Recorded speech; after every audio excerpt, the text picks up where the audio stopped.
அருட்பெருஞ்சோதி அருட்பெருஞ்சோதி தனிப்பெரும் கருணை அருட்பெருஞ்சோதி. எல்லா உயிர்களும் இன்புற்று வாழ்க, வள்ளல் மலரடி வாழ்க வாழ்க, கொல்லாவரம் குவளை எல்லாம் ஓங்குக, நல்லோர் நினைத்த நலம் பெறுக, நன்றி நினைத்த எல்லோரும் வாழ்க இசைந்து. உலக மக்களே, அறிவார்ந்த அன்பர்களே, ஆண்மநேய ஒருமைப்பாடுடைய அன்பர்களே, அருட்பெருஞ்சோதி ஆண்டவருடைய திருவிளையாடலை பார்த்து கொண்டிருக்கிறோம்.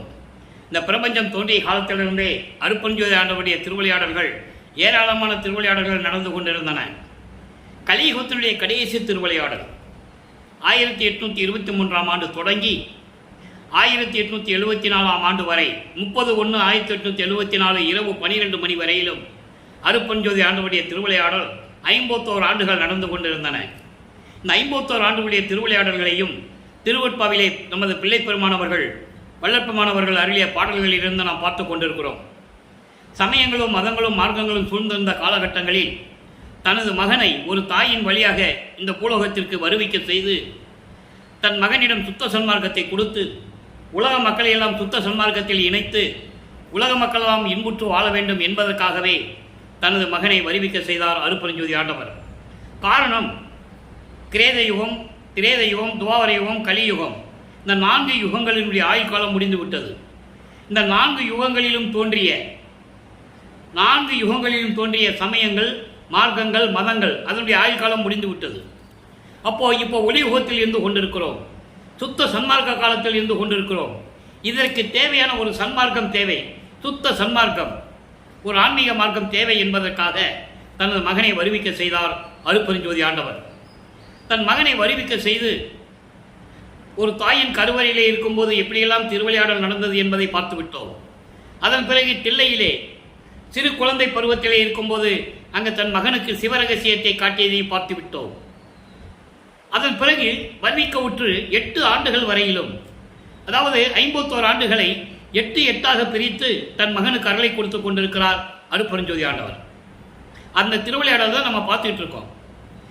வருவிக்க உற்ற 1ஆம் ஆண்டிலிருந்து 8 ஆண்டுகள் வரைக்கும் எந்த விதமான அருளையும் தன் மகனுக்கு கொடுக்கவில்லை. 9வது ஆண்டு தொடங்கிய உடனே வருவிக்க உற்று 9வது ஆண்டு தொடக்கத்தில் தன் மகனை ஆட்கொள்ளுகிறார். மகனே, நீ என்னால் வருவிக்க உற்றவன், முன்பருவம் பின்பருவம் காட்டியவனுக்கு அருள் செய்வேன் என்று கூறி மறைந்து விடுகிறார். ஆக இறைவனால் வருவிக்க உற்றவன் என்ற நிலை நமது பிள்ளை பெருமானவர்களுக்கு தெரிந்து விட்டது. ஞானம் கிடைத்து விட்டது. மெஞ்ஞானம் கடைசியில் தான் கிடைக்கும், அதை நம்ம பார்த்துக்கிட்டு போகிறோம். இந்த ஞானம் கிடைத்த பிறகு 9வது ஆண்டிலிருந்தே 12 ஆண்டுகளுக்குள் எப்படியெல்லாம் இறைவனை முறையீடு செய்கிறார், இறைவனிடம் எப்படி முறையீடு செய்கிறார். தனியாக வருவிக்க விட்டு சென்று விட்டாயே, எனக்கு அருளை கொடுக்க வேண்டும் என்று முறையீடு செய்வார். அதுதான் திருவருள் முறையீடு 1வது பதிகத்திலே 232 பாடல்களை கொண்டது. இன்று நாம் 113வது பாடலுடைய விளக்கத்தை பார்க்க போகிறோம். பாடலை நன்றாக கவனியுங்கள். பாடலுடைய விளக்கம் உங்களுக்கு புரியாவிட்டாலும் கூட இறைவன் கொடுத்த விளக்கம் மிகவும் எளிமையாக இருக்கும். திருவருள் முறையீடு பதிகம் 6 1ஆம் திருமுறை 113வது பாடல். இந்த பாடலை நமக்கு அருளும் போது பிள்ளை பெருமானவர்கள் சமயங்கள், மார்க்கங்கள், மதங்களில் கூறப்பட்ட நெறிகளை பின்பற்றி கொண்டிருக்கிறார். ஏன் என்று கூட அவருக்கு தெரியாது. தன் மகனை இங்கே இருக்க வைக்கிறார் அருட்பெருஞ்சோதி ஆண்டவர். ஏன்னா திடீர்னு நீ சமயங்களும் மதங்களும் மார்க்கங்களும் உங்களுக்கு தேவையில்லைன்னு சொன்னால் மக்கள் ஏற்றுக்கொள்ள மாட்டார்கள். காரணம், பல லட்ச ஆண்டுகளாக, அதாவது 43,20,000 ஆண்டுகளாக சமயங்களையும் மதங்களையும் மார்க்கங்களையும் பின்பற்றி கொண்டு அதன் கூறப்பட்ட நெறிகளையும் சங்கற்ப விகற்பங்களையும் பின்பற்றி கொண்டு இருக்கிறார்கள். சமயங்கள் பலவாக உருவாகிவிட்டன. சைவம், வைஷ்ணவம், கௌவாரம், சௌரம், சாகதம், இப்படி நிறைய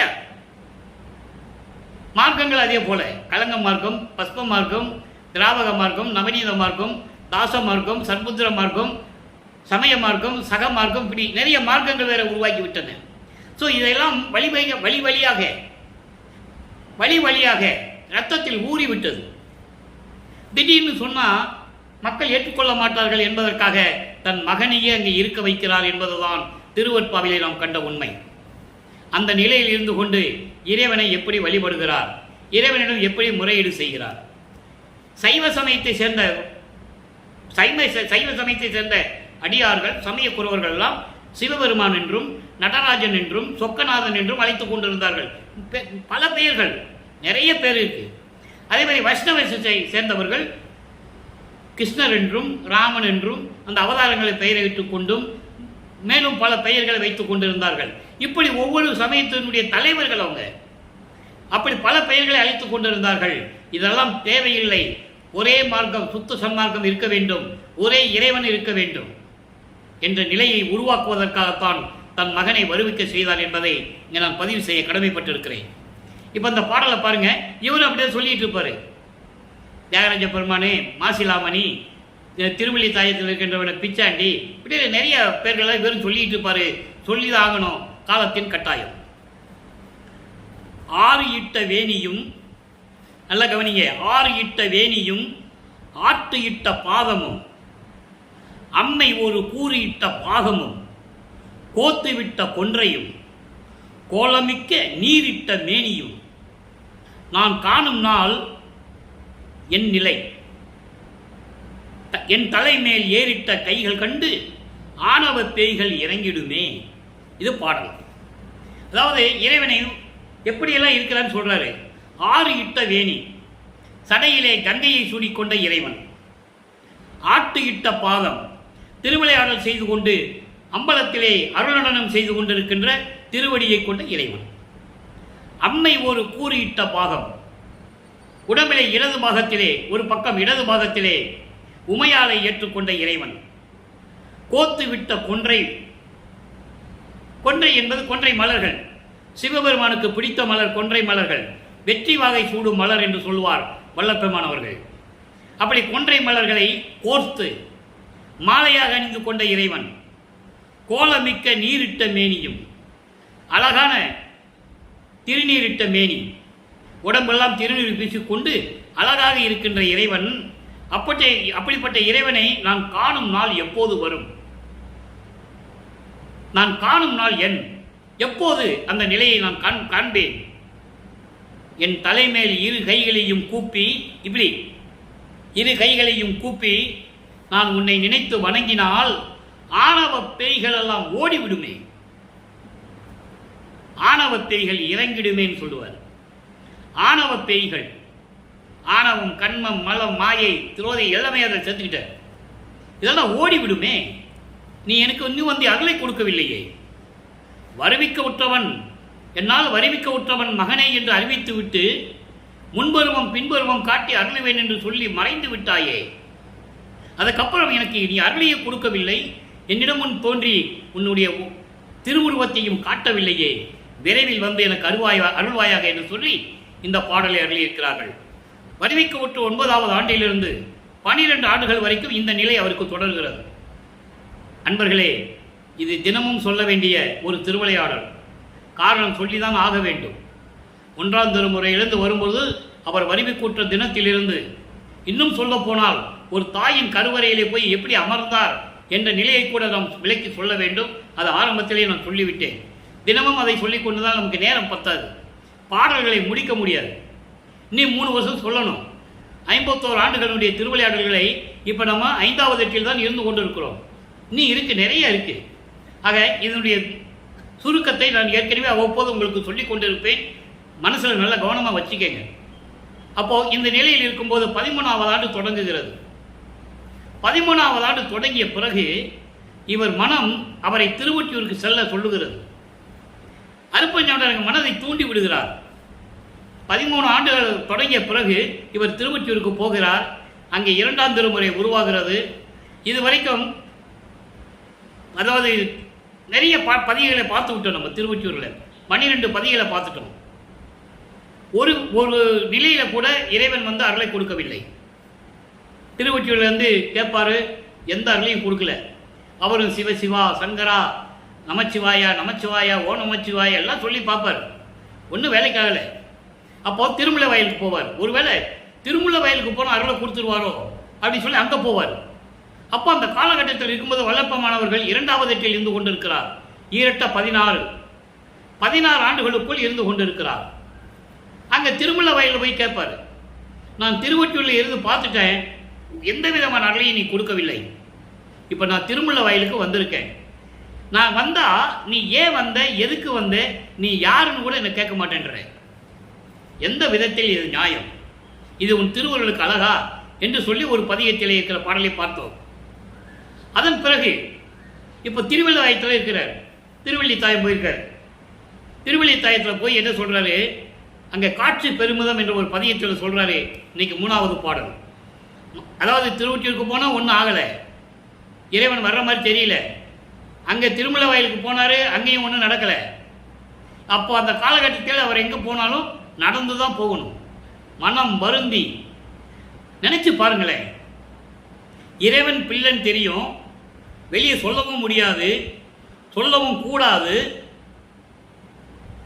எப்படி இருக்குன்னு நினைச்சு பாருங்களேன். அவ்வளவு மன உளைச்சலில், மன துன்பத்தில், துயரத்தில் இருந்து கொண்டிருக்கிறார். நம்மளையெல்லாம் படைத்து காத்து கொண்டிருக்கின்ற இறைவன் வல்லற்பமானவர்கள். அதுக்கப்புறம் திருவள்ளித்தாயத்துக்கு வராரு. நல்ல கவனிங்க. காட்சி பெருமிதம் 3வது பாடல். வேலை கொண்ட விடம் உண்ட கண்டனே, மாலை கொண்ட வளர் வள்ளி கேசனே, பாலை கொண்ட பராபரனே, நீ பழம் சேலை கொண்டு திறம் எது என்கொலோ? பழம் சேலை, கந்த துணி, திறம் கொண்ட திறம் இது என்கலோ என்று கேட்கிறார்.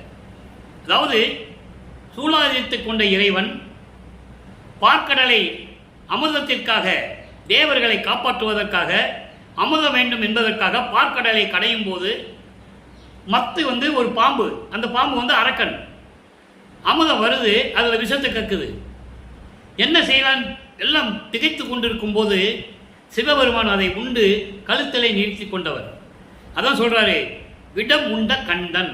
கண்டம்னா கழுத்து.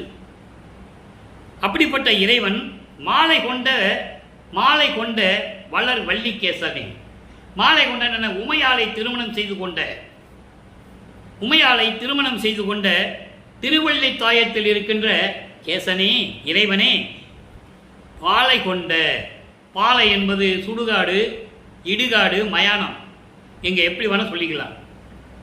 அதான் ஒரு பாடலில் சொல்லுவாரு, தன்னை ஒரு பெண்ணாகவும் இறைவனை தலைவனாகவும் உருவகப்படுத்தி ஒரு பாடலில் சொல்லுவாரு. அப்போ அந்த காதலனை விசாரிப்பதற்காக தாய் மகளிடம் சொல்லுவாள். இது உலகையில் ஒரு விளக்கம் இருக்கும். ஒரு பெண் ஒருத்தனை காதலிச்சா அது தாய்க்கு தெரிஞ்சிருது, தோழி மூலமா. முதல்ல தோழியிடம் சொல்லுவாள், தோழி தாய்கிட்ட போய் சொல்லிடுவாள், உன் பொண்ணு ஒருத்தனை காதலிக்கிறான்னு. அப்போ அந்த தாய், பெண்ணை பெற்ற தாய், மகளை பெற்ற தாய், காதலன் எப்படிப்பட்டவன் சொல்லி விசாரிக்க போவாங்க. அந்த நிலையில் அந்த பாடலை எழுதியிருப்பார். நம்ம அந்த விளக்கங்களை நம்ம பார்த்துருக்கோம். அவனுக்கு திங்கிறதுக்கு சோறு இல்லை, பிச்சை எடுத்து தின்னுட்டு இருக்கான். இருக்கிறதுக்கு இடம் இல்லை, சுடுகாட்டில் போய் படுத்து கிடக்கிறான். குளிக்கிறது இல்லை, உடம்பெல்லாம் அந்த எரிஞ்ச பிணத்துடைய சாம்பலை எடுத்து பூசிக்கிறான். ஒரே நாற்றம், துர்நாற்றம். எலும்பையும் மண்டை ஓடலையும் மாலையா போட்டிருக்கான். அவனை போய் நீ கல்யாணம் பண்ணிட்டு நீ எப்படி வாழுவ அப்படின்னு கேட்குற மாதிரி பாடலாம் இருக்கும். அதான் இங்கே சொல்றாரு, பாலை கொண்ட. பாலை என்றால் மயானம், சுடுகாடு, இடுகாடு, நீங்கள் எப்படி வேணால் வச்சுக்கலாம். அதில் அங்கே இருக்கின்ற வசிக்கின்ற பராபரனே, இறைவனே, சிவபெருமானே, எப்படி வேணால் நம்ம சொல்லிக்கலாம். நீ பழம் சேலை கொண்ட திறம். பழம் சேலை, கந்த துணி. கந்த துணியை கட்டிட்டு இருக்கிய எதுக்காக? யாரை ஏமாத்தங்க கந்த துணி கட்டிட்டு இருக்க? நான் ஒன்றை விட மாட்டேன். எதற்காக நீ நிற்கிறேன்னு எனக்கு சொல்லணும். ஏன்னா எனக்கு உரிமை இருக்கிறது. முன்னால் வருவிக்க விட்டுறவன். திருவொற்றியூரில் ஒன்றும் கொடுக்கல, திருமுல்லை வயலுக்கு போனேன், அங்கேயும் நீ வர்றதில்லை. இப்போ திருவள்ளித்தாயத்தில் நின்றுட்டு இருக்கேன், வந்து பார்த்தா கந்த துணி கட்டிகிட்டு இருக்க. யாரை ஏமாற்றிக்கிட்டு இருக்க கேட்குற? திறம் இது என்கலோ? எதற்காக சொல்லு, பதில் சொல்லு, விரைவில் வந்து எனக்கு அருள்வாயாக சொல்லி இந்த பதிகத்தை நமக்கு அருளி இருக்கிறார்கள் இந்த பாடலில். ஆக வல்லப்பெருமான் அவர்கள் இந்த பூலோகத்திற்கு ஒரு தாயின் வழியாக வருவிக்க உற்று 16 ஆண்டுகள் வரையிலும் எந்த விதமான அருளையும் பெற முடியவில்லை. அவருடைய மனம் வேதனைப்படுகிறது, துன்பப்படுகிறது. அதோடு மட்டுமல்ல, ஏளன பேச்சுகளை, அவமானங்களை தாங்கிக் கொண்டிருக்கிறார். வேற வழி இல்லை. இப்போ வல்லப்பெருமான் அவர்கள் 3வது எட்டில் அடியெடுத்து வைக்கிறார். 17வது ஆண்டிலிருந்து 24 ஆண்டுகள் வரைக்கும், மூவட்ட 24, 24 ஆண்டுகள் வரைக்கும் என்ன நடந்தது? இப்போ 16 வரைக்கும் நம்ம தெளிவாக பார்த்துட்டோம், எதுவுமே நடக்கலை. இப்போ 17வது ஆண்டிலிருந்து மறுபடியும் திருவொற்றியூருக்கு செல்லுகிறார். தியாகராஜ பெருமான் திருவிழா வீதியை பார்க்கறதுக்காகவும், எப்படியும் திருவிழா தேரில் வச்சு தானே கொண்டு வருவாங்க, அப்படியாவது இவரை பார்த்துக்கலான்ட்டு தாங்க நிற்கிறார், தெருவில் நிற்கிறாரு. அப்போ சொல்லுவார், நான் பூலோகத்திற்கு வருவதற்கு முன்னாலேயே உன்னிடம் சொல்லி இருக்கிறேன், என்னை தெருவில் விட்டு விடுவாய் என்று. இன்னைக்கு நான் தெருவில் நின்றுட்டேன், நான் தெருவில் நிற்கிறேன். எனக்கு ஒன்றும் இல்லை, பெற்ற மகனை தெருவில் விட்டு விட்டான் என்று இந்த உலகம் உன்னை பழிக்கும். அந்த பழி சொல்லுக்கும் இழி சொல்லுக்கும் ஆளாகாதே என்பதற்காகத்தான் கூறுகிறேன். இந்த பழி உன்னை வந்து சேர்ந்துருமே என் தந்தையே, உன்னை வந்து சேரலாமா அந்த பழி? நான் அவதிப்படுகிறேன், துன்பப்படுகிறேன், இருந்துட்டு போட்டோம். நான் உன் மகன் தானே, ஆனால் என் தந்தை இழிவு சொல்லை தாங்க முடியாது, நீ விரைவில் வந்து எனக்கு அருள வேண்டும் என்று சொல்லுவார். அந்த நிலையில் இருந்து கொண்டு புனரா விறகு பொருந்துரு வேட்கையின் இரங்கல் என்ற பதிகம், அந்த பதிகத்தினுடைய விளக்கம் என்னவென்றால், ஏற்கனவே 30 பாடல்களை கொண்டது. 21 பாடலுடைய விளக்கத்தை பார்த்துட்டோம். இன்னைக்கு 22வது பாடல். தன்னை தலைவியாகவும் இறைவனை தலைவனாகவும் வர்ணனை செய்து அவருடைய மனக்குமுறலை, மன துயரத்தை தோழியிடம் சொல்லுவது போல, அதாவது உள்ளத்திடம் சொல்வது போல உலக மக்களுக்கு தெரிவித்துக் கொண்டிருக்கிறார் நமது பிள்ளை பெருமான் அவர்கள். நல்ல கவனிங்க, முதல்ல பாடலுடைய விளக்கம், அதன் பிறகு உலக மக்களுக்கு என்ன தெரிவிக்கிறார் அதையும் சொல்லியாகணும். உணவை இழந்தும் தேவரெல்லாம் உணரா ஒருவர், ஒற்றியில் என் கணவர். நான் சொல்லிட்டேன்னா, அவரை கணவனாகவும் தன்னை மனைவியாகவும் உருவகப்படுத்துகிறார், வர்ணனை செய்கிறார். ஏன்னா அப்பதான் காதலை சொல்ல முடியும், மனவேதனையை சொல்ல முடியும். ஒற்றியில் என் கணவர், அடியேன் கண் அகலா கல்வர், இன்னும் கலந்திலரே. நமக்கு இன்னும் கலந்திலர் என்ற வார்த்தை முக்கியமான இடம், மனசு வச்சுக்கங்க. குணவர் எனினும் தாய் முதலோர் கூறாது எல்லாம் கூறுகின்றார். இங்கே தாய் என்பது பெண்கள், நல்லா கவனிச்சுக்கணும். தாய் முதலோர் கூறாதெல்லாம் கூறுகின்றார், திணிகொள் முளையாய் அழகான மார்பகங்களை உடைய இளம் பெண்ணே, தோழியை சொல்லுகிறார், உள்ளத்தை சொல்லுகிறார். அப்படிப்பட்ட பெண்ணே, என்னடி நான் செய்வது ஒன்றும் தெரிந்திலரே, நான் என்ன செய்தேன்னு தெரியாமல் முடிச்சுக்கிட்டு இருக்கேன், திகைச்சிக்கிட்டு இருக்கேன் தோழியை என்று சொல்லி இந்த பாடலை அருளியிருக்கிறார்கள். அதாவது உணவை இழந்தும், உண்ண உணவு உறக்கமில்லாமல் தவம் இருக்கின்ற தேவர்கள் எல்லாம் காண முடியாத இறைவன். அதை மகாதேவ மலையிலே அழகாக சொல்லுவார். கற்பங்கள் பல கோடி செல்ல தீய கனல் நீடு ஊசி மேல் காலை ஓன்றி நிற்பவருக்கு ஒளித்து, உணவின்றி உறக்கமின்றி பொற்புறமை, அதாவது பொற்புறமை உணவின்றி உறக்கமின்றி, இந்த பொன்னான உடம்புக்கு உணவு இல்லாம, உறக்கம் இல்லாம, நீர் இல்லாம, புலர்ந்து எலும்பு புலப்பட ஐம்புரை ஓம்பி, எலும்பு தெரிகிற மாதிரி வாடி வதங்கி போய் நிற்கிறான். அவனும் இறைவனை பார்க்க முடியல. அமரருக்கு ஒளித்து, நீ யோக முனிவருக்கு ஒளித்து, இப்படியெல்லாம் இருக்கிறார் இறைவன், யாரும் பார்க்க முடியல இறைவனை. அதே இதை 6ஆம் திருமலையும் சொல்லுவாரு, வானிருக்கும் பிரம்மரும் நாரணரும் பிறரும் மாதவம் பன்னாட் புரிந்து. இதன் விளக்கெல்லாம் நம்ம பார்த்துட்டோம் ஏற்கனவே. இந்த வரி வருவதனால சொல்ல வேண்டிய சுருக்கம் சொல்ல வேண்டிய கடமை எனக்கு இருக்கிறது. இன்னைக்கு பார்க்குறவங்களுக்கு தெரியாது இல்லை, சொல்லி ஆகணும், விளக்கத்தை சொல்லி ஆகணும். தினமும் பார்க்குற நம்ம பதிவு பார்க்குறவங்களுக்கு தெரியும். இன்னைக்கு புதுசாக பார்க்குறவங்களுக்கு விளக்கம் சொல்லணும்ல, ஏன் தேவர்களாம் பார்க்க முடியல அப்படின்னு. வான் இருக்கும் பிரம்மரும் நாரணரும் பிரம்மரும் பிறரும் மாதவம் பன்னாட் புரிந்து மணிமான நடுவே தேனிருக்கும் மலரணை மேல் பலிக்கு அறையினுடைய திருவடி சேர்த்து அருள்க என செப்பி வரிந்திடவும். பிரம்மனும் திருமாலும் மாணவர்கள் தேவர்கள்லாம் உன் திருவடியாவது காட்டுப்பா அப்படின்னு சொல்லி மலர்களால் அலங்கரிக்கப்பட்ட ஒரு இருக்கை, ஒரு பெஞ்சு, ஒரு பலகை, ஏதோ ஒன்று செஞ்சு பளிங்கரையில் வச்சிருக்காங்க. இதில் கால வையே, உன் திருவடியாவது நாங்கள் பார்த்து கும்பிட்டுக்கிறோன்னு சொல்லி செப்பி வரிந்திடவும் கண்ணீர் விட்டு கதறுகிறார்கள். அப்படிப்பட்ட இறைவன் திருவொற்றியூரில் இருக்கின்றவர். அவர் என் கணவர். கணவர் என்பது என்னை ஆட்கொண்டவர். அவர் இன்னும் என்னை வந்து சேரவில்லையே, இன்னும் என்னை கலந்திலரே. அவரோ என்னை வந்து இன்னும் உறவாடவில்லை, அந்த சந்தோஷத்தை அவர் கொடுக்கவில்லை. நல்ல குணம் படைத்தவன் தான் குணவர், எனினும் நல்ல குணங்கள் கொண்ட இறைவன் தான் என்றாலும் பெண்களும் மக்களும் அங்கே இருக்கின்ற மக்கள் எல்லாம் பெண்களோடு சேர்ந்து கொண்டு என்னை பேசாத வார்த்தைகள் எல்லாம் பேசிக் கொண்டிருக்கிறார்கள், ஏளனமாக பேசுகிறார்கள், பழிச்சொல் சொல்லுகிறார்கள், வாழத் தெரியாத வாழாவெட்டியாக இருக்கின்ற பெண் என்று என்னை கூறுகிறார்கள். அதான் விளக்கத்தில் நம்ம பார்த்துருக்கோம்.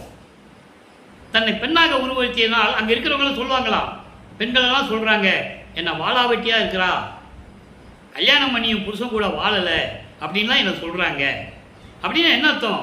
உலக மக்களே, நான் ஒரு தாயின் வழியாக இறைவனால் வருவிக்க உற்றவன் என்றாலும் கூட 24 ஆண்டுகள் வரையிலும் இறைவன் எனக்கு எந்த அருளையும் கொடுக்கவில்லை, என்னோடு வந்து இன்னும் சேரவில்லை, கொஞ்சி குழாவவில்லை. ஆனால் நல்ல குணம் படித்தவர் தான்.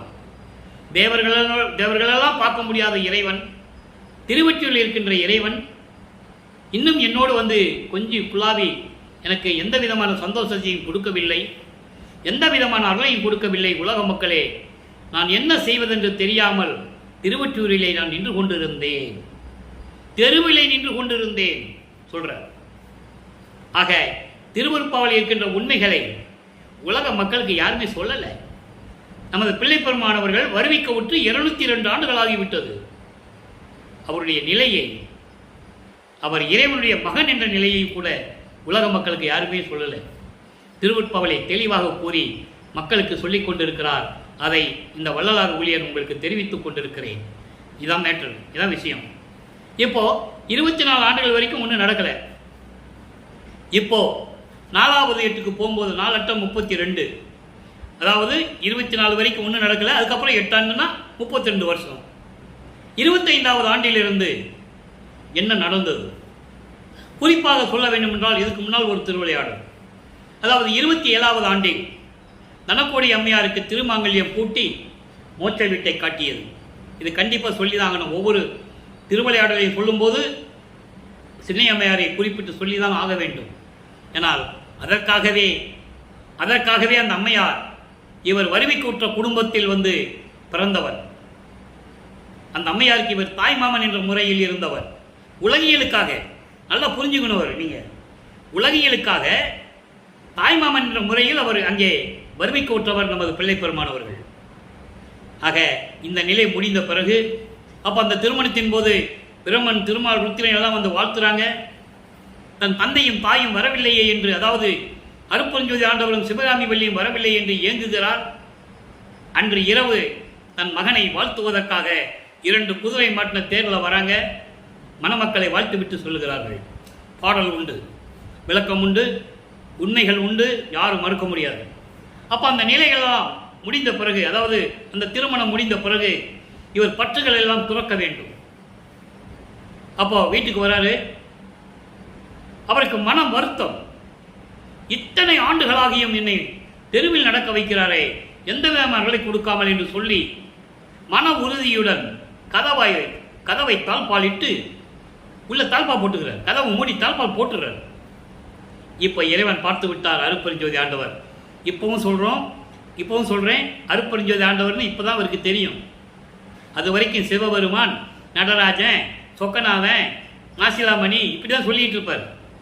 இப்போ தான் அவருக்கு நிலை மாறுகிறது. நல்லா கவனிச்சுக்கிட்டே வரணும். அப்போது அந்த நிலை வந்த பிறகு கதவை தாப்ப போட்டார். அருட்பெருஞ்சாண்டவர் பார்த்துட்டாரு, இனிமேல் மகன் கோபம் பட்டாப்புல, இனிமேல் எது நம்ம கதை வேகாது, போய் தாங்கன்னு சொல்லி தெருவிலே நடந்து வர்ற மாதிரி வர்றாரு. இறைவன் நினைத்தால் நினைத்த இடத்தில் இருக்க முடியும். கதவை பூட்டினா என்ன, வீட்டுக்குள்ளேயே இருக்க முடியும். தப்புன்னு போய் நிற்க போகிறாரு. ஆனால் அப்படி செஞ்சால் இவன் சாந்தம் அடைய மாட்டான், தனது மகன் சமாதானம் அடைய மாட்டான் என்று சொல்லி தெருவிலேயே நடந்து வர்ற மாதிரி காட்டி அங்கே ஒரு திருவிளையாடல் செய்து உள்ள வராரு. தன்னுடைய தந்தையை எப்படி வராருன்னு சொல்றார் பாருங்க. அருட்பிரகாச மாலை 4வது திருமுறை பதிகம் 2. இந்த 32 ஆண்டுகளோட அவருக்கு இந்த சமயங்கள், மதங்கள், மார்க்கக்கூடிய நெறிகள் முடிஞ்சு போச்சு. திருநூறு பூசுறதை விட்டுட்டாரு. கழுத்தில் மாட்டின உத்தராட்சமணி தூக்கி வெளியே போட்டார். அருட்பெருஞ்சோதி ஆண்டவரை திருடன் வேடத்தில் வந்து கடுக்கான கழட்டிடுவார். அதெல்லாம் வேறு திருவிளையாடல் விளக்கங்கள்லாம் நம்ம அது பின்னால் தான் சொல்ல போகிறேன். இப்போ எல்லாத்தையும் பார்த்த பிறகு சுத்த சன்மார்க்கத்தை கொடுக்கணும். அப்போ மகனை அங்கே அழைச்சிட்டு போகணும். இதெல்லாம் நம்ம பதிவெல்லாம் பார்த்துட்ருக்கோம். இப்போது கதவை பூட்டியாச்சு. இவர் தெருவிலே நடந்து வர சொல்கிறார் பாருங்க. கற்றவர்தம் கருத்தினில் முக்கனி ரசம் போல் இனிக்கும் கள்ளலடிகள். நல்ல கற்றவர்களுடைய உள்ளத்திலே முக்கனி ரசம், மா பலா வாழை, மா பலா வாழை. அப்போ இந்த முக்கனி ரசம் 3 கலந்து அந்த ரசத்தை எடுத்தால் எவ்வளவு இனிக்குமோ அதுபோல கற்றவர்களின் உள்ளத்தில் இருந்து கொண்டிருக்கின்ற இறைவன். அப்படிப்பட்ட திருவடிகள் வருந்திட கடிது நடந்து, திருவடிகள் வலிக்க மிகவும் கஷ்டப்பட்டு தெருவிலே இரவிலே நடந்து வந்து மற்றவர்கள் காணாது, யாரும் பார்க்காத நேரமா, சாமத்து இரவு, பாதி இரவில் எழுந்தவர்களை பாவியேனே எழுப்பி சொல்லுவார். அழகா சொல்லுவார். அதே அல்ஜோதி அளித்தின் உள்ளகத்திலே அமர்ந்து சூழ்ந்து கலந்து புலங்குகின்றாய், நீதி நடஞ்சை பேரின்ப நதியே. அழகா சொல்லுவார். அதே நான் பெற்ற பேற்றை சாற்றருக்கரிதுன்னு சொல்லுவார். நான் பெற்ற நெடும் பேற்றை சாற்றருக்கரிது, என்னை போல் இவ்வுலகம் பெறுதல் வேண்டுவனே பாடல் இருக்கு. அப்போ அந்த மாதிரி நடு இரவில் நடந்து வந்து எளியேன் இருக்கும் இடத்தை அடைந்து, நான் இருக்கின்ற வீட்டை அடைந்து மனைக்கதவு திறப்பித்து, கூட்டின கதவை அவர் வந்ததான் திறக்கிறாரு. கதவை தட்டி மகனை கதவை திறன்னு அவரும் சொல்லலை, இவரும் போய் கதவை திறக்கலை. அவருடைய அருளால் அவரை அந்த தாழ்பாலை திறக்க சொல்கிறார். தெருக்கதவை திறக்க செய்து வலிந்து என்னை அங்கு அழைத்து, வலிந்து என்றால் விரும்பி, கட்டாயமாக, வலு கட்டாயமாக வற்புறுத்தி என்னை அங்கே அருகிலே அழைத்து, நத்தவருக்கும் அரிது, நல்ல தவம் செய்கிறவர்களுக்கு கூட இந்த பொருள் கிடைக்காதப்பான்னு சொல்லி இதனை வாங்கு. ஒரு அருள் கொடை ஒன்றுன்னு சொல்லுவார் எல்லா பாடலையும், இங்கு இதனை என்று சொல்லுகிறார். இதனை வாங்கு என என் கரத்தே நல்கிய நின் பெருங்கருணை நட்பினை என் என்பேன். உன்னுடைய கருணை, உன்னுடைய நட்பினுடைய தன்மையை நான் என்னவென்று சொல்லுவேன். கையில் எப்படின்னு ஒரு கையில் ஒன்று கொடுத்துட்டாரு. என்ன கொடுத்தாருன்றது நம்ம பின்னால் பார்க்க போகிறோம். அருள் கொடையை மட்டும் ஞாபகம் வச்சுக்கங்க. ஒரு அருள் கொடையை கொடுக்குறாரு. மகனை இதை வாங்கிக்கோ. தெருவில் இருந்து நடந்து வந்து திருவடிகள் கால் வலிக்க நடந்து வந்து கதவை திறப்பித்து திறந்து வச்சுக்கிட்டு வா மகனின் பக்கத்தில் கூப்பிட்டு இதை வாங்கிக்கோ. இது நல்ல தவம் பண்ணுறவங்களுக்கு கூட கிடைக்காது. தேவர்கள் வானவர்கள் யாராக இருந்தாலும் சரி கிடைக்காது. இதை கையில் வச்சுக்கோ மகனே என்று சொல்லி எனக்கு கொடுத்து விட்டு சென்றாயே. கொடுத்து விட்டு அவர் போயிட்டார். அற்றவருக்கும் பற்றவருக்கும் பொதுவினிலே நடம் செய்யும் அருள் குருவே சச்சிதானந்த பரம்பொருளே.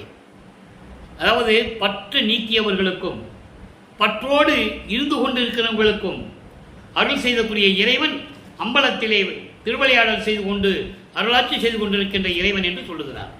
ஆக அன்பர்களே, வல்லப்பமானவர்கள் வருவிக்கவுற்று 32 ஆண்டுகளில்தான் இறைவனுடைய காட்சி கிடைக்கிறது. அருளை பெறுகிறார். எப்படி பெறுகிறார் என்பதை 4ஆம் திருமுறைகளை ஏற்கனவே பிரசாத மாலையிலே பார்த்தோம், அபராத மாலையை பார்த்தோம், மன்னிப்பு மாலையிலே பார்த்தோம். எல்லாத்தையும் முன்னாடி நம்ம சொல்லியாச்சு. நல்லா புரிஞ்சுக்கணும். நீங்கள் திருநூறு வேண்டான்னு சொன்னது, உனக்கு சுத்த சன்மார்க்கத்தை கொடுக்க போகிறேன்னு சொன்னது, ஏம சித்தியை வாங்கிக்கோன்னு சொன்னது, தத்துவ சித்தியை வாங்கிக்கோன்னு சொன்னது. தத்துவ சித்தி என்பது முன்னால் மாதிரி அவர் நடக்க வேண்டியதில்லை. 24 ஆண்டுகள் வரைக்கும் வருவிக்க விட்டு 24 ஆண்டுகள் வரைக்கும் இவர் எங்கே போனாலும் நடந்து தான் போகணும். எங்கே போனாலும் நடந்து தான் போகணும். இனிமேல் அவருக்கு தேவையில்லை. நினைச்சா நினைச்ச இடத்துல இருப்பார். அப்போ சுத்த சன்மார்க்கத்தை வாங்குறதுக்காக சுத்த சிவஞான சிலைக்கு போயிட்டாரு. அங்கே போனதுனால நம்ம ஏற்கனவே பாடல்களை பார்த்துட்டோம். பொற்றவை சிற்றவை இருக்கிற நடு மண்டபத்திலே ஒரு இருக்கை அமைத்து மகனை வரவேற்கிறார். உலகம் அங்கே தேவர்களுக்கெல்லாம் அறிமுகப்படுத்துகிறார். அதெல்லாம் நம்ம பார்த்துட்டோம். இப்போ சுத்த சன்மார்க்கத்தை வாங்கி கொண்டு மறுபடியும் பூலோகத்திற்கு வந்து விட்டார் நமது பிள்ளை பெருமான் அவர்கள். நேர கருங்குழிக்கு வரார். கருங்குழியிலே அங்கே இருக்கிறார். அப்போ அருள் விளக்க மாலையிலே என்ன சொல்றார்? நல்ல கவனிங்க. அதாவது அருள் விளக்க மாலை ரொம்ப ஒரு அற்புதமான ஒரு பதிவு. 100 பாடல்கள். இன்னைக்கு 46வது பாடலை பார்க்க போகிறோம். எப்படி இறைவனை கூப்பிடுறாரு. மறுபடியும் இங்கே வந்துட்டாரு. திரும்பி இறைவனை வணங்குகிறார், விண்ணப்பம் வைக்கிறார், பாடல்களை பாடுகிறார். எப்படி வேணா நீங்க வச்சுக்கலாம். தனி சிறியேன் சிறிது இங்கே வருந்திய போது அதனை தன் வருத்தம் என கொண்டு தரியாது அக்கணத்தே பனிப்புறும வருத்தம் எல்லாம் தவிர்த்தருளி பயம் உனக்கு என் என்று என்னை பரிந்து அணைத்த குருவே. இது நடந்தது ஏற்கனவே சமயங்களிலும் மதங்களிலும் மார்க்கங்களில் இருந்தபோது நடந்த ஒரு செயலை இப்ப கூறுகிறார். காரணம், அன்னைக்கு மறைப்பு நிலை. அன்னைக்கு அதை சொல்ல முடியாது. நான் திண்ணையில் படுத்திருந்தேன், நான் கீழே விழ போகும்போது நான் கீழே விழாதபடி எனக்கு தாங்கி பிடிச்சி இன்னொரு இடத்துல வச்சுட்டாரு அப்படின்னு சொல்றதெல்லாம் நேற்று நம்ம பார்த்தோம். அது எப்படின்னா, ஏற்கனவே இருக்கும்போது இவருக்கு மறைப்பு நிலை இருந்தது. இறைவன் திருவிளையாடல் செய்வது அவருக்கு தெரியாது. நல்லா புரிஞ்சுக்கணும் நீங்க. ஏன்னா அவர் மறைப்பு நிலை இருக்கு, மெஞ்ஞானம் இல்லை. இப்போ எல்லாம் கிடைச்ச பிறகு அன்னைக்கு நடந்ததை ஒவ்வொரு இடத்துலையும் கொஞ்சம் கொஞ்சமா சொல்லுவார். இன்னைக்கு இதை சொல்றாரு. நான் திண்ணையில் படுத்திருக்கும் போது, பசியோட படுத்திருக்கும் போது, பசியோட இருக்கிறையா மகனே, திருவொற்றியூர்களை இளைப்பா இருக்கா, உனக்கு பசியா இருக்கா அப்படின்னு சொல்லி அருளமதம் கொடுத்தார் என்று சொல்லுவார். அதெல்லாம் நம்ம பார்த்துட்டோம். அது முதலே சொல்ல மாட்டார். அது மறைப்பு நிலையில் இருந்தது. மறைப்பு நிலை தனக்கு நீங்கிய பிறகு, மெஞ்ஞானம் கிடைத்த பிறகு உலக மக்களுக்கு சொல்றாரு. அப்ப அதே போல இந்த பாடலையும் சொல்றாரு. தனி சிறியேன் சிறிது, தனி சிறியன் என்றால் இறைவனால் வறுமை கூட்ட பிறகு, நான் பல துன்பங்களையும் துயரங்களையும் அடைந்த பிறகு தனித்து விட்ட நிலையில் எனக்கு யாரும் துணை கிடையாதுன்னு சொல்றாரு. அப்ப யார் எனக்கு துணை கிடையாது, ஆதரவு கிடையாது. அந்த நிலையில் நான் பூலோகத்திலே வருந்திய போது, இங்குன்னு சொல்லும்போது பூலோகம், இந்த மண்ணுலகத்திலே பூலோகத்திலே வருந்திய போது அதனை தன் வருத்தம் என கொண்டு, ஐயோ மகன் வருந்துகிறானே, துன்பப்படுகிறானே என்று சொல்லி கொஞ்சம் கூட பொறுக்க முடியாமல், சகிக்க முடியாமல், நான் படுகின்ற துன்பத்தை பார்த்து சகிக்க முடியாமல், பொறுக்க முடியாமல், அந்த நிமிடமே என்னை வாட்டி வதைத்துக் கொண்டிருக்கின்ற அந்த வருத்தத்தை எல்லாம் நீக்கி எனக்கு அருளி, மகனே பயப்படாதே. எதற்காக பயப்படுகிறாய்? நான் தந்தை வந்து விட்டேன் அல்லவா, அப்பா வந்து விட்டேன். இதற்கு முன்னால் இருந்ததெல்லாம் வேறு. உன்னை நான் தான் உன்னை இருக்க செய்தேன். நீ கவலைப்படாதே மகனே என்று சொல்லி என்னை பரிந்து, என்னை அன்போடு அணைத்து கொண்டு முத்தமிட்ட என் அருட்பெருஞ்சோதியே, என் தந்தையே. அதுக்கடுத்து சொல்ல பாருங்க. இனிப்புறு நல்மொழி புகன்று என் முடிவிசை மலர்கால் இணை அமர்த்தி என்னை ஆண்ட என் உயிர் நல் துணையே. அதாவது பேரின்பமாக நான் இருக்க வேண்டும், இந்த பூலோகத்தில் இருக்க வேண்டும் என்பதற்காகவே என் தலை மீது அவருடைய திருவடிகளை வைத்து ஆசீர்வாதம் செய்து எனக்கு வரம் கொடுத்து என்னை ஆட்கொண்ட என் உயிர் நல்ல துணையாக இருக்கின்ற இறைவனே, என் தந்தையே, அருட்பெருஞ்சோதியே, கனித்த நறுங்கனியே, நல்ல சுவை போன்ற கனி போன்ற இறைவனே. இது நூல் விளக்கம். சுத்த சன்மார்க்க விளக்கம் இறைவன் அருளியது. சுத்த சன்மார்க்கத்தில், சுத்த சன்மார்க்க நிலையில் என் உள்ளத்தில் கலந்து கொண்ட சுத்த சன்மார்க்க தலைவனே, என் கண்ணே, சிற்றவையில் கலந்த நடத்தரசே, திருச்சிற்றம்பலத்திலே இருந்து கொண்டு, சிற்றவையிலே இருந்து கொண்டு திருவிளையாடல் செய்து கொண்டிருக்கின்ற என் இறைவனே, அருட்பெருஞ்சோதியே, என் கருத்தும் அணிந்து நான் சொல்லுகின்ற கருத்துக்களை எல்லாம், விண்ணப்பங்களை எல்லாம், முறையீடுகளை எல்லாம், பாடல்களை எல்லாம் ஏற்றுக்கொண்டு எனக்கு அருள வேண்டும் என்று சொல்லுகிறார். தந்தைக்கு மகன் சொல்லியாச்சு. இப்ப தந்தை வரணும், பூலோகத்துக்கு வரணும். வந்த பிறகு அவர்களுடைய உரையாடல், இறைவன் எந்த நிலையில் இருந்தார், இறைவனை பற்றி போற்றி சொல்லுவது, அதான் இறை திருக்காட்சி. இன்னைக்கு 8வது பாடல். நல்லா கவனிங்க. ஆதியை அங்கே சமயங்களிலும் மதங்களிலும் மார்க்கங்களில் இருக்கும்போது 32 ஆண்டுகள் வரைக்கும் சிவபெருமான், நடராஜன், மாசிலாமணி எல்லாம் சொல்லுவார், எல்லா பேரையும் சொல்லுவார். இங்க அது வராது. ஏன்னா பிரபஞ்சத்தை உருவாக்கியது அருட்பெருஞ்சோதி ஆண்டவர் என்ற மெஞ்ஞானம் கிடைத்து விட்டது, சுத்த சன்மார்க்கம் கிடைத்து விட்டது. எல்லா நிலைகளிலும் காணாத காட்சியெல்லாம் காட்டு வித்தாய் என்று சொல்லுவார். அப்படி நிலையில் இருக்கும்போது இறைவன் மகனை பார்ப்பதற்கு வருகிறார். மகன் தந்தையை வரவேற்கிறார். இதெல்லாம் நடந்துகிட்டு இருக்கே. யார் சொன்னது மக்கள்கிட்ட? யார் சொல்லலையே. ஆதியை, ஆதி அந்தம் ஈது என உள் அறிவித்த அறிவை, என் அன்பை, ஜோதியை, எனது துணையை, என் சுகத்தை, சுத்த சன்மார்க்கத்தின் துணிவை, அதான் முக்கியமானது, நீதியை, எல்லா நிலைகளும் கடந்த நிலையிலே நிறைந்த மாநிதியை, ஓதியை, ஓதாது உணர்த்திய வெளியை. இந்த வெளியை எப்போ பார்த்தாரு? சிதம்பர ரகசியம் வெளி, சுத்த சிவஞான வெளி, சின்ன குழந்தையில் இருக்கும்போதே பார்த்துட்டார் அவர். அவங்க அப்பா காட்டிட்டார். ஓதி ஒளிதனை கண்டு கொண்டேனே, இது பாடல். ஆதியை என்பது பிரபஞ்சம் ஆதியிலே தோன்றும் போதே தோன்றிய இறைவன், சுயமாக தோன்றிய இறைவன் ஆதியை. அப்படிப்பட்ட இறைவனை ஆதி அந்தம் ஈது என, மகனே ஆதியும் அந்தமும் முதலும் முடிவும் இதுதான் என்று எனக்கு உள்ளத்தில் அறிவித்த மெஞ்ஞான அறிவை. மெஞ்ஞான அறிவு இருந்தால் தான் அதெல்லாம் பார்க்க முடியும், இல்லைன்னா முடியாது. பார்த்த அறிவை, என் அன்பான இறைவனை, ஜோதியை, அருப்பரின் ஜோதியை, எனது துணையை, என் சுகத்தை, எனது பேரின்பத்தை, சுத்த சன்மார்க்கத்தின் துணிவை, சுத்த சன்மார்க்கத்தின் தலைவனை, நீதியை, தர்மத்தை, எல்லா நிலைகளும் கடந்த நிலையிலே, எல்லா நிலைகளையும் கடந்து, என்ன நிலைகள்? பரவெளி, பரம்பரவெளி, பராபரவெளி, பெருவெளி, பெருசுகவெளி, இப்படி வெளிகளை எல்லாம் கடந்து சுத்த சிவஞான வெளியிலே இருக்கின்ற அருள் செல்வத்தை, அதான் மாநிதி என்று சொல்லுகிறார். ஒப்பற்ற அருள் செல்வத்தை, ஓதியை, எனக்கு எல்லாவற்றையும் உணர்த்திய இறைவனை, அருப்பெரும் ஜோதியை, நான் ஓதாது உணர்த்திய வெளியை, நான் யாரிடமும் கற்காமல், எந்த பாடசாலையிலும் போய் கற்காமல்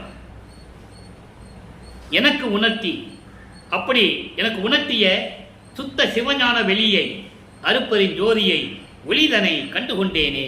அப்போ இறைவன் வந்தது, இறைவனுக்கு காட்சி கொடுத்தது எல்லாம் இங்கே விலைக்கு சொல்லிட்டார். இதான் இறை திருக்காட்சி. எல்லாம் முடிச்சாச்சு இல்லை? இப்போ இறைவனை ஏத்தும் இன்பம் 49வது பதிகம், இறைவனை ஏத்தும் இன்பம் 8வது பாடல். இறைவனை எப்படி சொல்லி வணங்குறாருன்னு பாருங்க. தத்துவம் அனைத்தும் தவிர்த்து நாம் தனித்த தருணத்தில் கிடைத்த ஒன்று என்போ. 4 வரி தான், முதல்ல ஒரு வரி சொல்றேன், என விளக்கம் அவ்வளவு இருக்கு.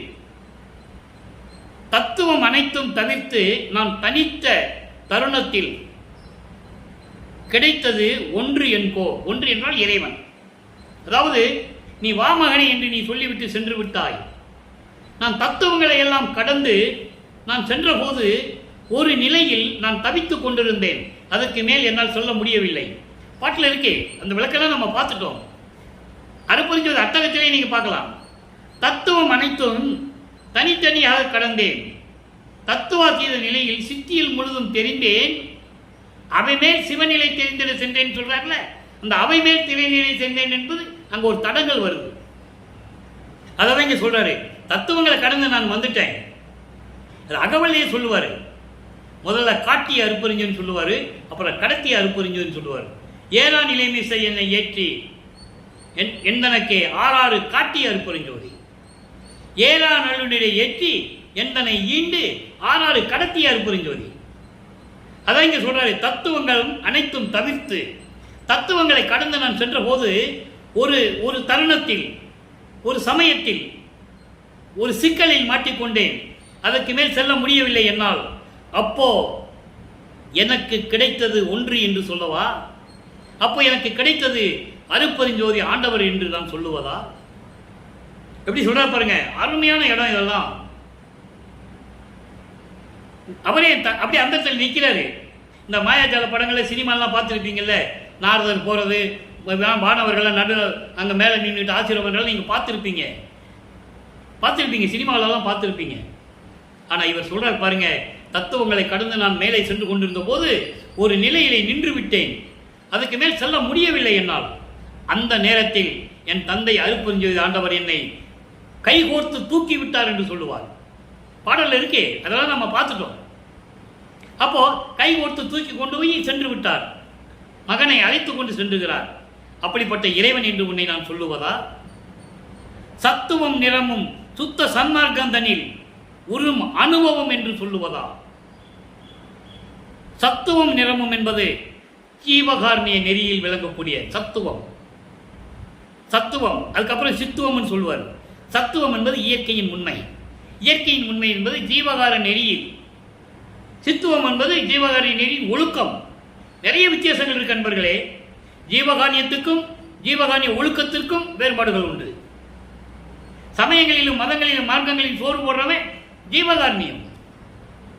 சுத்த சன்மார்க்கத்திலிருந்து சோறு போடுறவன் ஜீவகாரணிய ஒழுக்கம். இவன் புலால் சாப்பிட மாட்டான், உயிர்களை கொலை செய்ய மாட்டான். அவன் சோறு போடுறவன் பிரியாணி போடுவான், 1000 கடா வெட்டி சோறு போடுவான், உயிர்களை கொண்டு சோறு போடுவான். மதங்களையும் சமயங்களையும் மார்க்கங்களையும் சார்ந்தவர்கள், அதுவும் ஜீவகாரணியம் தான். ஆனால் அதனால்தான் வல்லப்பெருமானவர்கள் ஜீவகாரணிய ஒழுக்கம் என்று பெயரிட்டார். ஜீவகாரணிய ஒழுக்கம் சைவ நெறியில் இருப்பது, கொலையும் புலையும் தவிர்த்திருப்பது, உயிர் நேயத்தோடு ஜீவகாரணியம் பண்ணுவது, அதான் ஜீவகாரணியத்தின் ஒழுக்கம். ஜீவகாரணியத்தில் பேசணும்னாலே 1 வருஷம் பேசணும். அது லாஸ்ட்டில் பதிவு நான் பண்ணுவேன். ஜீவகாரணிய ஒழுக்கம், மரணமில்லா பெருவாழ்வு, சுத்த சன்மார்க்கத்தின் விளக்கம், இந்த 3 தலைப்புகளில் நம்ம பதிவு இருக்கு. முதல்ல இறைவனுடைய திருவிளையாடலை சொல்லணும், வல்லப்பெருமான் யாருன்னு சொல்லணும், அதுக்கப்புறம் தான் அதுக்கு வரணும். ஆக அப்படி சத்துவம் நிறைவும் சுத்த சன்மார்க்க தன்னியத்தில் இருக்கின்ற அனுபவமிக்க இறைவன் என்று உன்னை நான் சொல்லுவதா? அடுத்து சொல்வாங்க, ஒத்து வந்து என்னைத்தான் கலந்து கொண்டு எனக்குள் ஓங்கிய ஒருவன் என்று சொல்லுவதா? ஒருமை என்று சொல்லுவதா? ஒத்து வந்து என்னோட சமரசமாக வந்து விரும்பி வந்து என்னோட கலந்து கொண்டு இருக்கின்ற ஒருமை நிலையில் இருக்கின்ற இறைவன் என்று உன்னை நான் சொல்லுவதா? ஒருமை என்பது பேரின்பமான நிலை. அடுத்து சொல்ற பாருங்க, சித்து வந்து ஆடும் சித்தனை என்கோ, சித்து வந்து ஆடும் சித்தன் என்கோ. அற்புதமான வரி. அதாவது இயற்கை உண்மை விளக்கத்தோடு அதை சொல்றாரு, சித்துன்னு சொல்றாரு. சத்து என்பது இயற்கையின் உண்மை, சித்து என்பது இயற்கை உண்மையின் விளக்கம். அந்த இயற்கை உண்மைக்கு விளக்கம் சொல்லுவது அதான் சித்து. அப்படி இயற்கை உண்மை விளக்க கடவுளாக இருக்கின்ற அருட்பெருஞ்சோதி ஆண்டவரே திருவிளையாடல் செய்து கொண்டிருக்கின்ற இறைவன் என்னை சொல்லுவதா? சித்தன் என்றால் இறைவன். அதை திருவந்தியார் சொல்லுவார், கடைசி பாடலில் சொல்லுவார், சித்தன் ஆனேன் என்று உந்திப்பற, நான் கடவுள் ஆயிட்டேன்னு சொல்லுவார். முத்தி தான் எல்லாரும் இந்த பிரபஞ்சத்தில் அடைஞ்சு போனாங்க. அதுக்கப்புறம் ஞான சித்தின்னு ஒன்று இருக்குது, யாருக்குமே தெரியாது, எனக்கு மட்டும்தான் தெரியும். நான் ஞான சித்தியை பெற்று விட்டேன், அதனால் நான் கடவுள் ஆயிட்டேன்னு சொல்லுவார். உன்னை அப்படிப்பட்ட கடவுள் என்று சொல்லுவதா? சிற்றம்பலத்தில் இருக்கின்ற தலைவன் என்று உன்னை சொல்லுவதா? உன்னை நான் எப்படி சொல்லுவது என்று சொல்லி அந்த இறைவனுடைய வாழ்த்துவதை, அந்த இன்பத்தை கூறுகிறார். அடுத்து பாருங்க, திருநட புகழ்ச்சி 50வது பதிகம், இறைவனுடைய திருவிளையாடலை சொல்றார். அதாவது நான் ஏற்கனவே சொன்னது போல சமயங்களிலும் மதங்களிலும் மார்க்கங்களில் இருந்தபோது அப்போ அவருக்கு மெஞ்ஞானம் இல்லை, மறைப்பு நிலை இருந்தது, உலக மக்களுக்கு சொல்ல முடியவில்லை. இப்போ மெஞ்ஞானம் கிடைத்து விட்டது, மறைப்பு நிலை நீக்கிவிட்டது. ஒரு பாடலில் சொல்வார் அன்பர்களே, என் மறைப்பை நீக்கி எல்லாவற்றையும் எனக்கு காட்டிவிட்டாய் என்று சொல்லுவார். அப்படின்னே ஒரு பாடல் இருக்கு. அப்ப அந்த மறைப்பை நீங்கிய பிறகு உலக மக்களுக்கு சொல்லணும் இல்லை, அதை சொல்றார் பாருங்க. பணிந்து அறியேன், அன்புடனே பாடுதலும் அறியேன், படித்து அறியேன், கேட்டும் அறியேன், பட்டியில் பூமாலை அணிந்து அறியேன். நல்லா கவனிக்கணும், பட்டியில் பூமாலை அணிந்தறியேன் என்பது பக்தி பரவசத்தோடு உன்னைக்கு நான் பாமாலை சூட்டுவது எனக்கு தெரியவில்லை, பாடல்களை நான் பாடவில்லை, உன்னை பற்றி பக்தி பரவசத்தோடு பாடவில்லை என்று சொல்லுகிறார். மனம் உருக கண்களில் நீர் பெருக அழுது அறியேன். நல்லா கவனிச்சுட்டே வரணும், இங்கே ஒரு அற்புதமான விளக்கம் இருக்கு. தொழுது அறியேன், அகங்காரம் சிறிதும் தனிந்து அறியேன், தயவு அறியேன். நல்ல என்னென்ன வார்த்தையை பயன்படுத்த நீங்க கவனிச்சுக்கிட்டே வரணும். தயவு அறியேன். அப்ப தயவு எப்ப கிடைக்கும்? சுத்த சன்மார்க்கத்தில் இருந்தால் தான் கிடைக்கும். தயவு அறியேன் எப்போ? சமயங்களிலும் மதங்களிலும் மார்க்கங்களில் ஈடுபட்டு கொண்டு 32 ஆண்டுகளாக நான் வருவிக்க விட்டு 32 ஆண்டுகளாக இருந்தேனே, அதை சொல்றாரு. அப்ப எனக்கு தயவு தெரியாது, ஜீவகாரணியம் என்னன்னு தெரியாது. தயவு அறியேன், சத்திய வாசகமும் தான் அறியேன். உண்மை கூட சொல்ல தெரியாது எனக்கு, என்ன உண்மைன்னு கூட எனக்கு தெரியாது. உளுந்து அடித்த தடியது போல் இருந்தேன். உலகில் இந்த கிராமங்கள்லாம் உளுந்து உளுந்து விளைய வச்சு கொண்டு வந்து களத்தில் போட்டுருவாங்க. நான் விவசாயி மகன் என்றதால் இதை நான் கூறுகிறேன். உளுந்து காய போட்டுருவாங்க. அந்த உளுந்தை ஒரு மரக்கட்டையில் வச்சு தான் அடிக்கணும். நானும் அடிச்சிருக்கேன். காலேஜ் படிக்கும் போதெல்லாம் லீவில் வரும்போதெல்லாம் உளுந்து அடிப்போம் நாங்கள். அப்போ அந்த மரக்கட்டை போல இருந்தேன்னு சொல்கிறார். உளுந்தை மரக்கட்டையில் அடித்து தான் அந்த உளுந்தை வெளியே எடுப்போம். காற்றுல இது பண்ணி எடுப்பாங்க, புடைச்சி எடுப்பாங்க. அப்படி போல மரக்கட்டை போல இருந்தேன். துணிந்து எனக்கும் கருணை செய்த துறையே, என் உள்ளத்தை சுத்த நடைமுறைகின்ற சித்த சிகாமணியே. இது பாடல் நண்பர்களே. இப்போ சமயங்களிலும் மதங்களிலும் மார்க்கங்களிலும் நெறிகளை பின்பற்றி கொண்டு எப்படி இருந்தார்? யாருக்கு நான் பணிந்தே போக மாட்டேன். அன்புடனே யார்கிட்டையும் நான் பேசுனது இல்லை, படிக்கவும் இல்லை. படிக்கவங்க யாராவது சொன்னா கூட அது கேட்கவும் இல்லை. நான் பக்தி பரவசத்தோட உனக்கு நான் பாடல் பாடி கூட நான் வணங்கலை. மனம் உருக கண்களில் கூட தண்ணி வரல, வணங்க முடியலை. தொழுது அறியேன், உன்னை நான் வணங்கவே இல்லை. ஆணவம் பிடித்து கொண்டு நான் தீர்த்து கொண்டிருந்தேன். தயவன எனக்கு என்ன தெரியாமல் இருந்து கொண்டிருந்தேன். உண்மை கூட பேச முடியவில்லை. உளுந்து அடித்த மரக்கட்டையை போல இருந்தேன். அப்படி இருந்தும் கூட என்னை ஆட்கொண்டாயே. துணிந்து எனக்கும் கருணை செய்த துணையே, என்னை ஆட்கொண்டு எல்லாரையும் கொடுத்து விட்டாயே. என் உள்ளத்திலே சுத்த சன்மார்க்க நிலையில் இருந்து கொண்டு திருவிளையாடல் செய்து கொண்டிருக்கின்ற எனது இறைவனே, சித்த சிகாமணியே, என் உள்ளத்தில் இருக்கின்ற சித்த சிகாமணியே. சித்த சிகாமணி என்பது சுத்த சன்மார்க்கத்தின் தலைவனை என்று கூறுகிறார். இப்போ இந்த பாடலுடைய விளக்கம் நம்ம பார்த்தாச்சு இல்ல. இதுக்கப்புறம் கண்களில் நீர் பெருக உன்னை நான் வணங்கவில்லை என்று சொல்லுகிறார் இல்லையா? ஞானசரியில் சொல்வார் முதல் பாடல்ல, சுத்த சன்மார்க்கத்தை பெற்ற பிறகு நினைந்து உணர்ந்து நெகிழ்ந்து அன்பு நிறைந்து ஊற்றிலும் கண்ணீர் அதனால் உடம்பு நனைந்து சொல்லிட்டாரா எப்படி இறைவனை வணங்கணும்? அங்க என்ன சொல்றாரு? உன்னை நான் வணங்கவே எனக்கு தெரியல, என் கண்ணில் தண்ணியே வராது, உன் உருகலையே, மனம் உருகவில்லை என்று சொல்லுவார். இங்க மனம் உருகுகிறது. கண்களில் நீர் பெருகி உடம்பெல்லாம் ஆற்றா போகுது, தண்ணி போகுது. எப்படி இறைவனை கூப்பிடுறாரு? அருளமுதே, நன்னிதியே, ஞான நடத்தரசே, என் உரிமை நாயகனை என்று வணைந்து ஏத்துதனாம் வம்பின்னா வாருங்கள். இப்படியெல்லாம் கண்ணில் நீர் பெருகி இறைவனை நினைச்சு உணர்ந்து இப்படியெல்லாம் நினைச்சு அழுதும் நாம் இறைவனை வணங்கினோம்னா கண்ணில் தண்ணி தானா வரும். அதான் இங்க சொல்றாரு. நான் அப்ப இருக்கும்போது அப்படி இருந்தேன். ஞானசரியில் சொல்லிட்டாரா? அதுக்கடுத்து சொல்றாரு பாருங்க, இப்படி இருந்த எனக்கும் துணிந்து உரிமையோடு, மகன் என்ற உரிமையோடு என்னை ஆட்கொண்டு எல்லார்களையும் கொடுத்தாயே இறைவா என்று சொல்லுகிறார். சரி, இப்ப எல்லா நிலைகளும் முடிந்து கொண்டிருக்கிறது. பேரு 51வது பதிகம். இறைவனிடந்து பெற்ற பாக்கியத்தை, யாரும் பெற முடியாத பாக்கியத்தை நான் பெற்றுக்கொண்டேன் என்று சொல்லுகிறார் 9வது பாடல். மக்களுக்கு சொல்லணும்ல, எப்படி தெருவில் நின்று கஷ்டப்பட்டார்னு சொன்னார்ல பாடல்ல. அதுக்கப்புறம் சுத்த சன்மார்க்கத்தை பெற்ற பிறகு அதெல்லாம் தேவையில்லைன்னு சொன்னார்ல, அதையும் உலக மக்கள்கிட்ட சொல்லணும். அடி யாது என்று அறிந்து கொள்ளற்கு அரும் பெரிய நிலையே.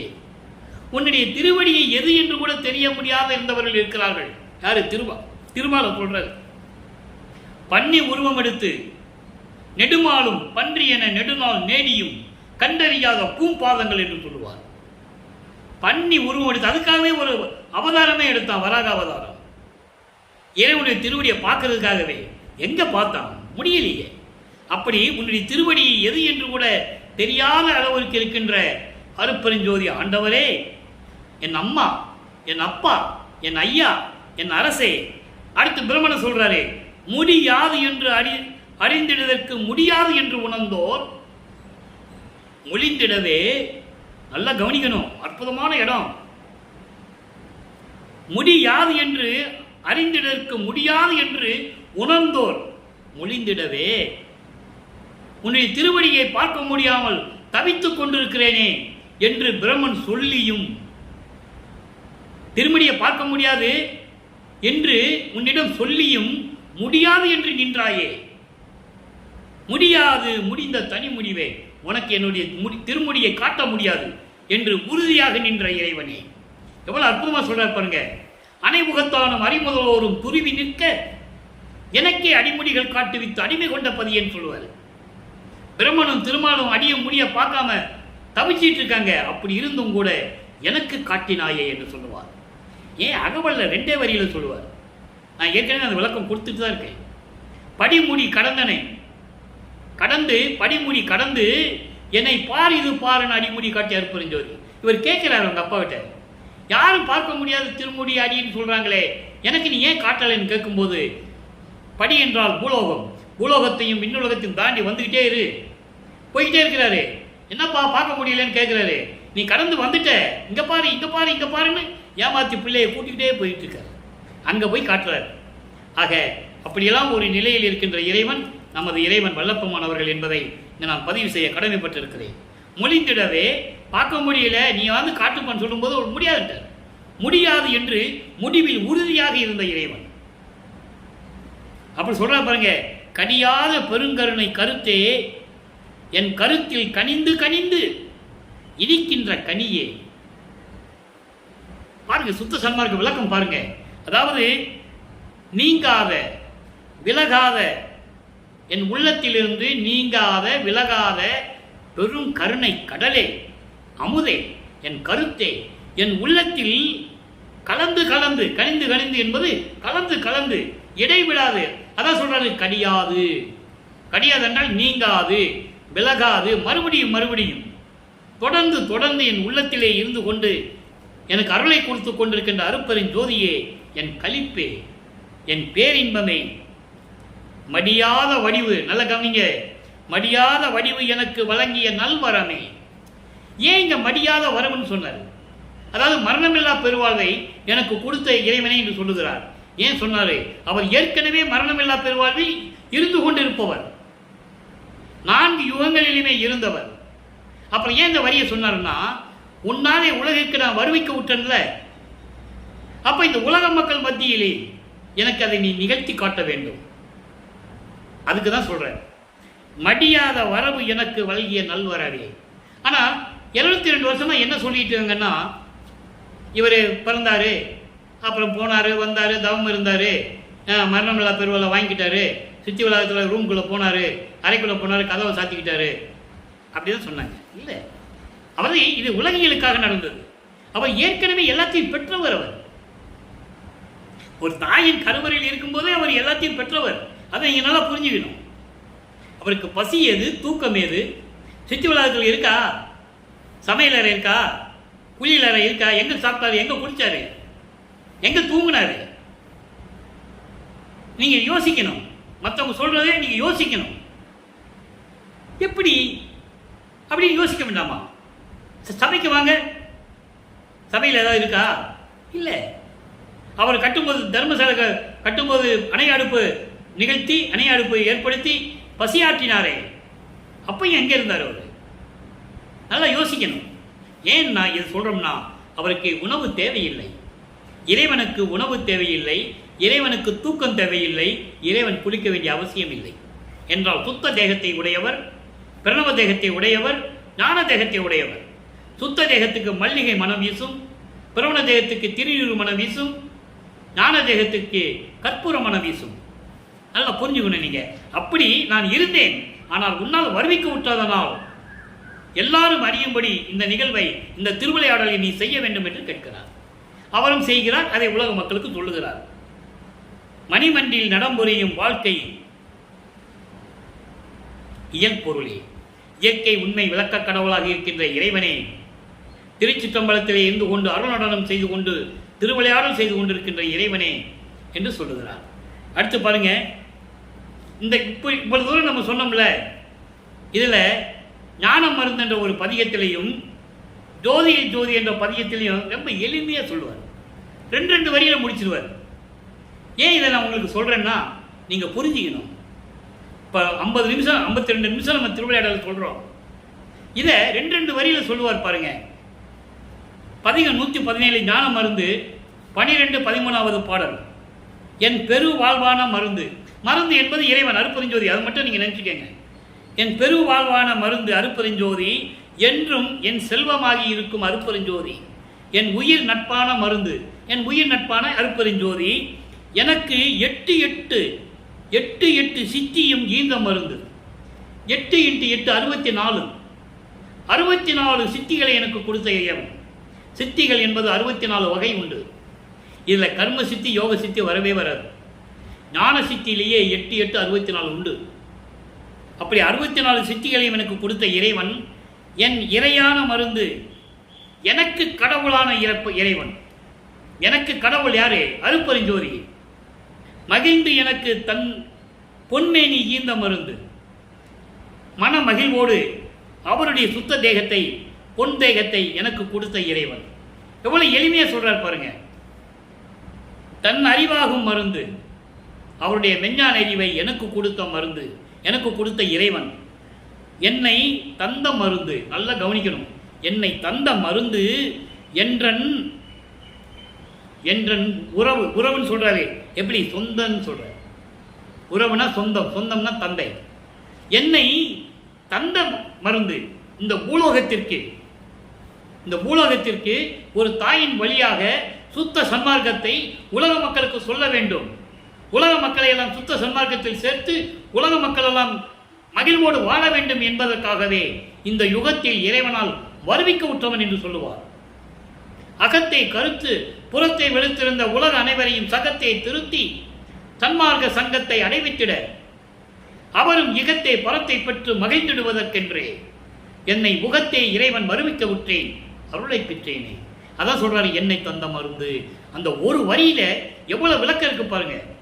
அகவலே சொல்லுவாரே, ஆன்ற சன்மார்க்கம் அணிவர என்னைத்தான் ஈன்று அமுதளித்த இனிய நற்றாயே, அதற்காகவே என்னை பெற்றெடுத்தான் இறைவன் என் தந்தை அருப்பெருஞ்சோதி என்று சொல்லுவார். என்னை ஈந்த மருந்து முடிச்சிட்டாரா? அப்புறம் ஜோதியில் ஜோதி பாருங்க. நீ ஒரு நிமிடம் இருக்கிறதே பாருங்க. 28 29வது பாடல். தன்னகர் இல்லாத ஜோதி, சுத்த சன்மார்க்க தழுவிய ஜோதி, யாருக்கு நிகழாத இறைவன் அருப்பெருஞ்சோதி, சுத்த சன்மார்க்கத்தில் இருக்கின்ற அருப்பெருஞ்சோதி, என்னுள் நிறைந்து மெய் ஜோதி, என் உள்ளத்தில் நிறைந்த அருப்பெருஞ்சோதி, என்னை ஈன்று, நல்லா கவனிக்கணும், என்னை ஈன்று ஐந்தொழில் செய் என்று ஏவிய ஜோதி, என்னை வருவிக்க செய்து என்னை பெற்றெடுத்து 5 தொழிலை நீ செய் மகனே என்று எனக்கு எல்லா தொழிலையும் கொடுத்து என்னை கட்டளையிட்ட ஜோதி அருப்பெருஞ்சோதி. இதை ஒரு பாடல சொல்லுவார். ஆக்கி தொழில் 5ஐயும் தேக்கி அருளமுது நீ செய் என்றான், தூக்கி எடுத்தான் அணைத்தான், இரவாத தேகம் கொடுத்தான் சொல்லுவார் ஒரு பாட்டில். அதான் இங்க சொல்றாரு, 5 தொழிலையும் நீ செய் என்று என்னை கட்டளையிட்ட ஜோதி. அப்ப யார் 5 தொழில் செஞ்சிட்டு இருக்கா? இப்போ வல்லப்பமானவர்கள் பிரபஞ்சத்தை இயக்கிட்டு இருக்காரு. ஆனா கூட இந்த மாணாக்கர் சொல்றாரு, பெரியவர் வேலாயுதம் அவர்கள் சொல்றாரு, அவரு உலக சமாதானத்தை வேலை செய்யறதுக்கு ஐரோப்பிய நாட்டில் சென்றார் சொல்லிட்டார். ஆதாரம் இருக்குது, நான் வேணுமென்று சொல்லவில்லை, மனம் ஆதங்கப்படுகிறது. அப்ப இருக்க வேண்டாம் நினைப்பாங்க. ஒரு பெரிய கல்வெட்டு போட்டு சித்தி வளாகத்தில் நிப்பாட்டி வச்சிருக்காங்க. வல்லப்பமானிங்க இல்ல, அவர் ஐரோப்பிய நாட்டுக்கு வேலை செய்ய போயிட்டாருப்பா, படுத்த பாயம் சுருட்டி எடுத்துக்கொண்டு போயிட்டாரு. தெளிவா இருக்கு. ஏன் சொல்கிறேன் என்றால், அந்த நிகழ்ச்சி வரும்போது மனம் ஆதங்கப்படுகிறது. 5 தொழில் செய்யிட்டு இருக்கேன்னு அவர் சொல்றாரு. நான் தான் கடவுள், உன்னை நான் தான் படைக்கிறேன், 5 தொழில் நான் தான் செஞ்சிட்டு இருக்கேன்னு சொல்றாரு. அப்போ எவ்வளவு நிலைகள் மாறி இருக்கிறது என்பதை நீங்கள் புரிந்து கொள்ள வேண்டும். வேண்டும் என்று சொல்லுவதோ பழி சொல்வதோ நமது நோக்கம் அல்ல. ஆனால் உண்மையை உலக மக்களுக்கு தெரியப்படுத்த வேண்டும். அது தவறு என்று சொல்ல வேண்டும். வேலாயுதம் அவர்கள் கூறியது தவறு என்று உலக மக்களுக்கு சொல்ல வேண்டும். ஐரோப்பிய நாட்டுக்கு வேலை செய்ய போயிட்டாருன்னா எப்படி போனாரு என்பதை நீங்கள் புரிந்து கொள்ள வேண்டும். இது அரசியல் அல்ல, உண்மையை மறைப்பது, உண்மையான இறைவனுடைய நிலையை மறைப்பது. அப்புறம் இச்சையெல்லாம் தந்த ஜோதி, என் அருளையெல்லாம் தந்த ஜோதி, உயிருக்கு இங்கும் அங்கும் இல்லாமல் ஒரே இடத்தில் இருந்து கொண்டு பிரபஞ்சம் முழுவதும் உயிரினங்களுக்கு அருள் செய்து கொண்டிருக்கின்ற இறைவன். ஆக அன்பர்களே, இன்றைய திருவிளையாடல் உங்களுக்கு புரிந்திருக்கும் என்று நான் கருதுகிறேன். எனவே நீங்களும் சுத்த சன்மார்க்கத்தில் இணைந்து இறைவனுடைய அருளை பெற்றுக்கொண்டு வாழ்வாங்க வாழ வேண்டும் என்று இந்த வள்ளலார் ஊழியர் விடைபெறுகிறேன். மீண்டும் நாளை சந்திப்போம். நன்றி, வணக்கம். நாளையும் அருப்பெருஞ்சோதியுடைய திருவிளையாடல் தொடரும். கண்டு பார்த்து மகிழ்ந்து இறைவனுடைய அருளை பெற்றுக் கொள்ளுங்கள்.